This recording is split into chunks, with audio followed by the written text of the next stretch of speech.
What's going on, guys? Welcome back to the Beyond the Backboard Podcast, another episode of 2-Minute Drill. My name is Omar. Next to me is Max. Next to me is Earl. Below me is Max. Today, we are going to talk about the Sacramento Kings, how they just fired Mike Brown, and the overall mystery behind the scenes over here. I'm going to take the lead on this one because I said I wanted to. But to start off my 2 minutes here, this is just straight up disappointing. Even if the Kings were going into a rebuild, I still feel like Mike Brown would have been down to coach that team. It doesn't matter. I mean, the fact that he was still unanimous coach of the year almost 2-3 years ago, and all of the accolades he brought, I'm pretty sure he brought the Kings, he ended that drought for the Kings for the playoffs. I think it was like 12, 13 years. Correct me if I'm wrong. But Mike Brown has brought so much to the Sacramento organization, and it just goes around the league that, you know, maybe it was the owner's issue. I saw a couple of comments from Mike Brown. I saw comments from Tom Thibodeau. It wasn't really critiquing the general management, but he was just saying like, this is upsetting. And then I believe one other coach, maybe Rick Carlisle. I don't remember the coach. I want to say JB Bickers. No. Was it JB Bickerstaff? I don't think it was JB. No, I know someone else commented on it. But one of the three, who was for sure Mike Brown, said that it's like the owner. It's like the same boss who fired me, fired him, and it goes back to maybe, I don't know. That's what I said, Mike Malone. Oh, sorry, you did. My bad. I said Mike Malone. There was one other coach that said Steve Kerr. Steve Kerr said it. Steve Kerr said it. Steve Kerr said it. But Gotcha. Him and Steve Kerr said that it was the same owner, the same way that they run every organization that coaches typically do not like. So I kind of see why everybody around the league was so upset, because Mike Brown was a hell of a coach. I don't think he deserved to be fired. Frankly, he brought that team from nothing to something. He started a culture that was almost unmatched. Eventually it was, but doesn't matter. But it overall shows that it is a business, and it's very upsetting. And with that, I got 3 seconds left, so boom. All right. I can pick up there where Omar left off. I think that this is a complete overreaction by the Kings. I know I've said on this podcast before, and I still stand by this, that the Kings are not a bad team. When you look at the numbers, this is a squad that averages they average 114, almost 115 points per game. That's basically the same points per game as the Thunder. That's more than the Rockets. That's a lot more than the Grizzlies. These are teams that people look at as contenders out west. I don't think they're a bad team whatsoever. Do I think they're a real championship contender in the West? No, I don't think so. I'm still reserving those for the teams that we're all thinking of. But do I see this team as a team that could either get into the playoffs to a play-in, or maybe even sneak into like the 6th seed and lock in? I still think so. Well, at least I did before they fired Mike Brown, because I think Mike Brown is a huge part of this team and this culture. Like Omar said, you know, the Kings had more, I think they were on a 16-year drought. I think it was somewhere between like 13 and 16. And it was his team that brought in like that light the beam. I said like 12, and maybe 16. He helped develop De'Aaron Fox, nurture Domantas Sabonis, help Malik Monk shine in his role as a sixth man. I think there's a lot of improvement over Mike Brown's tenure as the Kings head coach, and most of that can be attributed to him. So the fact that they have a team that, sure, is probably a little underperforming record-wise, but I think adding DeMar DeRozan was never going to click instantly. I think this was a team that was always going to try and get better by the end of the season. It's a long season, and to overreact this early on when they're still as much in the hunt for the playoffs as anyone. I mean, the West is super tight. I know right now they're not even in the play-in, but in 1 month they could rattle off 5 wins instead of 5 losses and easily get back in there. So I don't see how – I'm not a huge Doug Christie believer. Maybe he'll prove me wrong, but I think – for a team that looks like they're trying to compete now and make the playoffs and try and continue building on that light the beam culture, I don't see how firing Mike Brown is going to help them with this. So I'm still not out on the Kings. Again, I do think they're a better team than like Golden State. I think they're a better team than the Clippers. But what remains to be seen whether Doug Christie can continue to get the best out of these guys like Mike Brown did. Boom.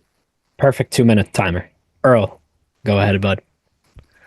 Man, the Mickey Mouse Kings. I can't act like I didn't see this coming. I said at the beginning of the year, adding DeMar DeRozan made no sense for this team. It just doesn't fit. I don't think it ever will, no matter how much time you gave this team. I just don't think DeMar DeRozan is a good fit next to De'Aaron Fox and Sabonis. I feel like the spacing is just not there. They need guys who can stretch the floor and hit threes. You notice how Sabonis is taking a lot more threes this year because they need better production from that range. Secondly, this is not a surprise. Like, if you guys have looked at the trend of the Kings teams the last, 10 plus years, the longest tenured coach has only been coaching for 3 seasons. This upcoming season would have been Mike Brown's 3rd season. So the Kings are not shy of giving up on coaches early. Do I think it's wrong? Absolutely. I think Mike Brown was the best coach they've had in the most recent years. So I think it's like expectations versus reality. The Kings got DeMar DeRozan. They thought they're gonna be, I'm the top of the seed. I'm gonna be number 1 through 5. But reality is they're 13 games back from the 1st seed. So what happens? Option one, do you start trading away your pieces?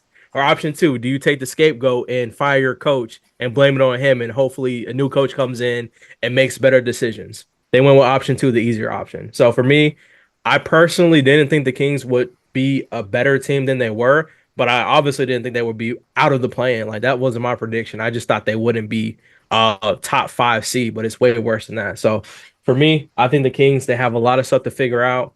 But I don't think Mike Brown was that answer. Even if you go trading away your pieces and stuff like that, like Doug Christie, I'm not familiar with his game. Maybe I'm a casual on that part as far as coaching, but I don't think that he's better than Mike Brown. I mean, we just beat them after that game. They lost another game, I believe.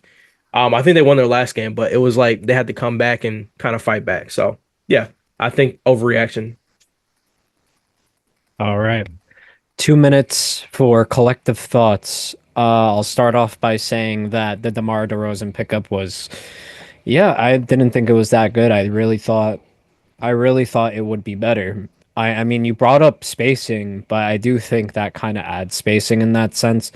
But at the same time, you need Semontis to shoot more threes. It's kind of surprising. I know, but it's surprising because it's like you don't think DeMar can do that. You don't think he's not a great dude one season, bro. To the DeRozan signing, as y'all two do. I'm a believer that this team will. I can't even say will anymore because I don't know how they're going to do without Mike Brown. But I think if they had stuck it out with Mike Brown, I think they would have figured out. I think their offense is already solid, like you said. The spacing is not ideal, but I think they make it work. The Kings are not. This is a team that they've lost a lot of close games. I mean, let's be real. If they don't foul Jaden Ivey on that 4-point play, does Mike Brown get fired? Was that kind of an overreaction, like in the moment, 5 straight losses? Like, it was terrible optics. I think if a couple close – the Kings have lost a lot of close games this year too, which is surprising considering Fox and DeRozan are typically clutch players. I think if you stick with them later in the season, a lot of those clutch games start going your way. And then this team could have easily wound up like a 500 or better team in the West. But right now, I'm just not sure. If that, I still believe in them to make the playoffs. It's not like I don't go for it. Though. Sorry, I was just gonna say they don't have a good defensive core either, and they don't. As you see in the West, like you have to have defense. That. Every team in the West is a top 5 offense when you're playing. Like even. Well, no, I'll just keep it at that. But yeah, you have to have good defense to survive in the West, and I think they need more of that. I think that's what's going to suffer the most without Mike Brown, because you're right. They don't have great individual defensive pieces. To be fair, he wasn't playing Keon Ellis much, but the Kings as a team, I think that defensive culture that Mike Brown brought, that's where they're going to lose out more with Doug Christie. I'll say very, very quickly, I still think the Kings can be good. It just needed time, and that's the end.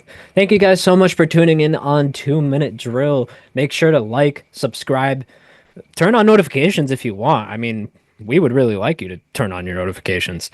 Thank you guys so much. Appreciate every single one of you. Later on this week, we're going to be posting our regular Beyond the Backboard podcast. Be sure to tune in, and shorts coming out too. Thank you guys so much, and peace.